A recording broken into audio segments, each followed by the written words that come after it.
Andito na naman ang aking mga kapansitan, pampahaba ng buhay sa gustong kumain ng pansit. Kaya kung gusto nyong maba ang buhay, uminom kayo ng banaba. Sumunod ang pansit kasi pampahaba ng buhay ang aking pansit. Yun aking palaging niluluto, ang aking pansit. Kaya tingnan mo, ang kumari yung piki. Oh, ito na naman yung pritong manok. Yan ang kakainin na naman namin. Palaging manok.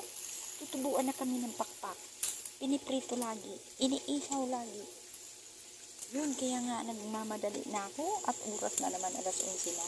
Dinalawa ko na ang kawali para mabilis. Kaya mga kumari kong piki, tingnan mo, ganyan, gayahin mo.